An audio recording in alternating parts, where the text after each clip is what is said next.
ವಿಜಯಪುರದ ಕಾರಾಗೃಹಕ್ಕೆ A10 ಆರೋಪಿಯನ್ನ shift ಮಾಡಲಾಗಿದೆ.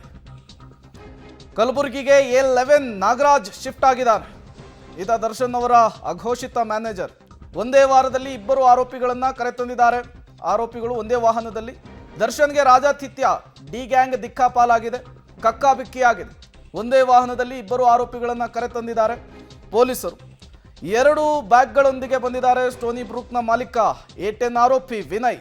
ದರ್ಶನ್ಗೆ ರಾಜಾತಿಥ್ಯ ಡಿ ಗ್ಯಾಂಗ್ ದಿಕ್ಕಾಪಾಲು. ಕೋರ್ಟ್ ಆದೇಶವನ್ನು ಕೊಟ್ಟಿತ್ತು. ಮೊದಲ ಹಂತದಲ್ಲಿ ದರ್ಶನ್ ಅವರನ್ನು ಶಿಫ್ಟ್ ಮಾಡಲಾಗಿತ್ತು.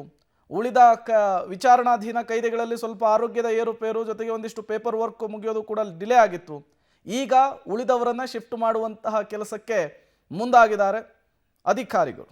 ಮತ್ತಷ್ಟು ಡೀಟೇಲ್ಸ್ನ ಕೊಡ್ತಾರೆ ನಮ್ಮ ಪ್ರತಿನಿಧಿ ಪುರುಷೋತ್ತಮ್. ನೇರ ಸಂಪರ್ಕದಲ್ಲಿ ಜಾಯ್ನ್ ಆಗಿದ್ದಾರೆ. ಪುರುಷೋತ್ತಮ್, ಈಗ A10 ಆರೋಪಿಯನ್ನ ವಿಜಯಪುರ ಕಾರಾಗೃಹಕ್ಕೆ ಶಿಫ್ಟ್ ಮಾಡಿರುವಂತಹದ್ದು ಏನೆಲ್ಲ ಬೆಳವಣಿಗೆಗಳಾಗ್ತಾ ಇದೆ ಅಂತ ಅಲ್ಲಿ?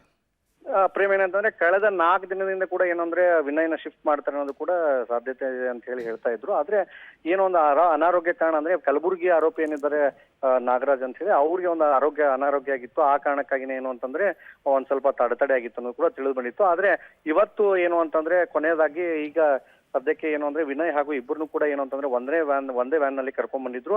ವಿನಯ್ನ ಕೇಂದ್ರ ಕಾರಾಗೃಹಕ್ಕೆ ಕೂಡ ಈಗ ಶಿಫ್ಟ್ ಮಾಡಲಾಯಿತು.